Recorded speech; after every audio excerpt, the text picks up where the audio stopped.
Hello at welcome sa Cloud B Movie Recap. Ang pelikulang ikikwento natin ngayon ay ang Balal, A New Breed of Hero. Bago tayo magsimula, maaari lamang mag-iwan ng subscribe, like and share. Halina't simulan na natin. Nagsisimula ang pelikula sa batang si Balal. Mahilig siyang maglaro sa kanilang bayan bilang isang matapang na mandirigma. Ito naman ang nakababatang kapatid niyang babae si Gufera. Masaya silang namumuhay tulad ng karaniwang araw. Ngunit biglang dumating ang mga lalaking sakay sa kabayo na may dalang armas. Dali-daling tumakbo sila papasok sa kanilang tahanan at itinago sila ng kanilang ina sa isang aparador. Ngunit pinatay ng lalaki ang kanyang ina. Biglang nagising si Balal sa paulit-ulit niyang bangungot na panaginip. Nilapitan siya ng kanyang kapatid at ibinigay ang pilak na barya upang pakalmayan si Balal. Sa panahon na ito, si Balal ay inilaan ang sarili bilang alipin matapos ibenta siya sa mayamang tao sa syudad na si Yumaya, na isa sa mga pinuno ng Quraysh. Habang naglalakad si Balal dala ang balde. Binangga siya ng lalaki at nakita ang itim na nakatayong gusali sa harap niya na tinatawag na Kaaba. Sa ibabaw nito ang estatwang lalaki na may gintong kamay.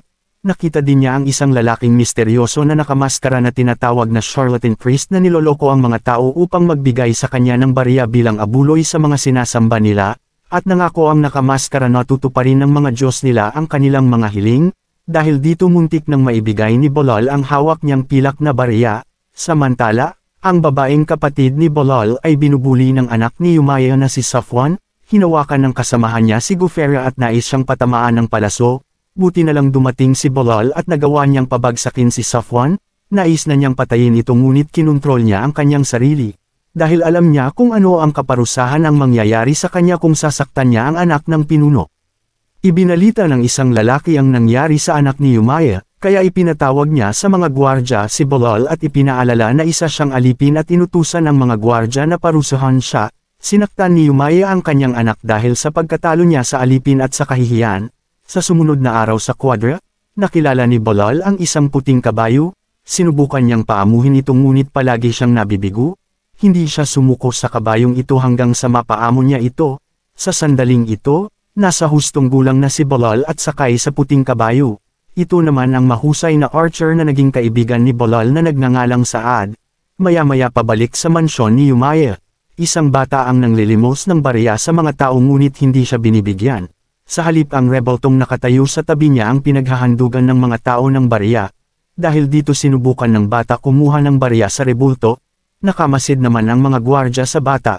Buti na lang ay agad siyang pinigilan ni Balal upang hindi siya parusahan ng mga gwardya, kaya ibinigay na lamang niya ang natitira niyang pagkain sa bata. Isang lalaking nagngangalang Abu Bakar na mula sa noble na pamilya na nasaksihan ang kabutihan ni Balal sa kapwa. Lumuhod si Balal sa pag-aakala na isang pari ang lalaki. Ipinaliwanag ni Abu Bakar kay Balal ang kanyang ideolohiya at paniniwala na ang maharlika at alipin ay pantay-pantay lamang. Sa kabila nito nagdududa si Balal sa kanya at hindi niya nakikita na ang mundo ay ituturing ang alipin ng patas. Hindi nila alam na ang isang tauhan ni Safwan ay nakamasid sa kanila. Habang sila ay nag-uusap, makikita na ang isang matandang Safwan ay madaling napabagsak ang mga gwardya at isa ito sa kanyang pagsasanay. Maya-maya ay dumating si Balal at ipinaalam kay Safwan na hinahanap siya ng kanyang ama na si Yumaya. Pinaalalahanan niya si Balal na lumuhod sa tuwing lalapit siya sa kanya. Kaya ginawa na lang ni Balal ang nais nito. Kinagabihan, naglingkod si Balal sa kanyang master dala ang mga prutas na gawa ni Sohaib. Matapos ang kaunting pag-uusap ni Abu at Yumaya, humiling si Yumaya kay Balal na umawit siya, nahinto lahat ng mapakinggan nila ang magandang pag-awit ni Balal. Umalis si Balal nang lumuluha nang maalala niya ang kanyang ina, at pangungot siya ng kaibigan ng master niya. Isang araw habang kumukuha si Sohaib ng inuming tubig, nakita sila ni Abu al-Hakam isa sa pinuno kasama ang kanyang gwardya. Pinarusahan niya ang mga alipin dahil sa pagkuha ng tubig ng walang pagbibigay ng salaping kapalit. Isang mandirigma ang nagngangalang Hamza ang dumating at tinulungan ang mga alipin. Sinampal niya si Abu al-Hakam at tinawag niyang duwag ito. Inanunsyo niya sa mga tao na ang tubig mula sa balon ay mananatiling libre.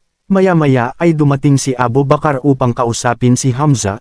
Sa sumunod na araw, pinuntahan ni Balal si Abu Bakar para sa karagdagang kalinawan at matibay na paniniwala ni Abu Bakar sa iisa lamang ang Diyos, at natutunan niya sa matalinong si Abu na kahit na ang tulad ni Yumaya ay isang alipin din. Isang gabi, nagdiwang si Yumaya dahil sa matagumpay na unang misyon ni Safwan bilang merchant. sinabi ni Abu al-Hakam kay Umayyah ang bagong pagsulpot ng kilusan.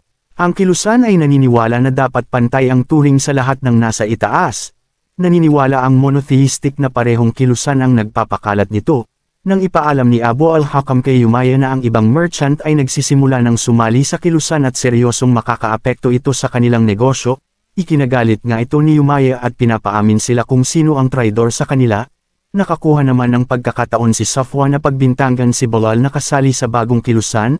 Tinanong nga ni Umayyah si Bilal kung totoo mang kasali siya sa kilusan, matapang na sinabi niya sa kanyang master na ang lahat ay pantay-pantay, dahil parehas silang humihinga sa parehong hangin at iisa ang kulay ng kanilang dugo, dahil dito agad na ikinulong si Bilal sa selda na walang pagkain at tubig, at araw-araw siyang pinapahirapan. Isang araw, binisita ni Umayyah si Bilal at inalok ng libreng bahay para sa kanilang magkapatid kung mag-eespya siya sa kilusan, subalit tinanggihan ito ni Bilal. Dahil dito, dinala siya sa labas at iniharap sa mga tao sa bayan, pinakita sa mga tao ang pagpapahirap ni Umayyah kay Bilal sa paglagay ng malaking bato sa ibabaw ng katawan niya. Nang makita ni Abu Bakar ang pagpaparusa kay Bilal, inalok niya ng malaking halaga ng salapi si Umayyah para kay Bilal. Ngunit patuloy pa rin ang pagpapahirap niya, kaya dinobol na ni Abu Bakar ang halaga. Pumayag si Umayyah sa presyo. Ipinahayag ni Abu Bakar na bibitawan niya ang lahat ng kanyang kayamanan at posisyon para kay Bilal, dahil ito ang sinabi ng dakilang Diyos. Ngunit kinuha ni Safwan si Guferya at tumangging ibenta siya sa kanila upang parusahan si Bilal. Matapos na mabili ni Abu Bakar si Bilal ay pinalaya na niya ito. Pinilit ni Bilal na matutunan kung papaano makipaglaban gamit ang espada sa tulong ni Hamza, isa sa miyembro ng kilusan. Lumipas ang isang taon. Lumipat sila sa Yathrib na kasalukuyang tinatawag na Medina. Nakatanggap si Bilal ng buhok ng kanyang kapatid mula kay Safwan. Matapos makita ito, agad siyang umalis kasama si Hamza pabalik ng Mecca. Sa pagdating nila, nakita nila ang buong syudad na tinutupok ng apoy, at nakita din nila ang kilusan kung saan ay pinapatay nila ang mga tao sa utos ni Umayyah kasama ang mga merchant. Sa paghahanap ni Bilal sa kanyang kapatid, nahuli siya ng mga gwardya at papatayin na siya. Inihagis ni Safwan ang barya na parehong ibinigay ni Guferya sa kanya na may dugo, tanda ito na patay na ang kanyang kapatid. Agad naman nakarating si Hamza upang iligtas si Bilal sa kamatayan at ang dalawa ay mabilis na tumakas sakay sa kanilang kabayo. Samantala, nagdeklara ng digmaan si Umayyah sa syudad ng Medina matapos sumali ito sa bagong kilusan sa nakaraang taon. Ang mga oligarko ng Meccan ay nakikita na sila ay kalaban at banta sa kanilang kapangyarihan. Naghanda sila Abu Bakar at nagdasal sa kanilang Diyos upang gabayan sila sa digmaan. Makikita na malaki ang bilang ng sundalo ng Meccan at talagang malaki ang agwat ng kanilang bilang. Ipinadala ni Umayyah ang 3 sa kanyang pinakamagaling na sundalo. Hinarap naman ni Hamza ito kasama ang 2 mandirigma. Sa paglalaban ay madali lamang napabagsak ni Hamza ang 3 sundalo ni Umayyah, kaya nagkaroon sila ng kumpiyansa sa kanilang sarili. Napahiya si Umayyah, kaya inutusan niya ang kanyang hukbo na umatake. Samantala, umatake naman ang hukbo ni Hamza ng mga palaso kung saan malaking bilang ang nabawas sa sundalo ng Meccans. Dahil dito nagkaroon sila ng kaunting kalamangan, sumugod ang 2 hukbong sundalo at nagawa ni Hamza na mapaslang si Abu al-Hakam. Nagpatuloy ang digmaan at talagang maraming buhay ang nawala. Samantala, nakita ni Umayyah si Bilal at simugod upang patayin ito. Ang 2 ay sumulong at nagawa ni Bilal mahiwa ang kabayo ni Umayyah. Dahilan ng pagbagsak nito sa lupa, hinarap ni Bilal si Umayyah at hiniling na ihinto ang digmaan para sa kapakanan ng kapayapaan. Ngunit tumanggi siya at sinabi na ang araw na ito ang kamatayan ni Bilal.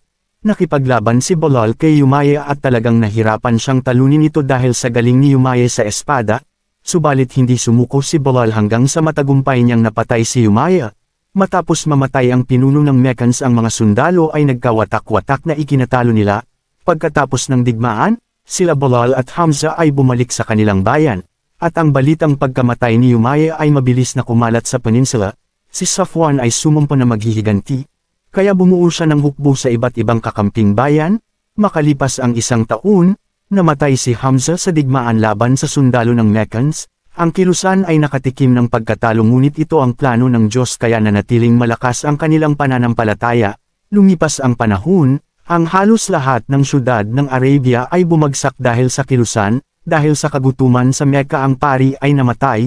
Lumipas ang ilang taon, Habang sinasakop nila Bilal ang Mecca, nakita muli ni Bilal si Safwan at nakaamba ang patalim sa likod nito. Ibinunyag ni Safwan na buhay pa si Gufera at bakit niya ito papatayin. Nakita nga ni Bilal na buhay pa ang kanyang kapatid at hindi niya kinuha ang buhay ni Safwan. Sa sagradong lugar sa syudad, ang mga tao ay naroon upang magdasal sa Kaaba. Dito na nagtatapos ang pelikula. Salamat sa panunood hanggang sa susunod na video.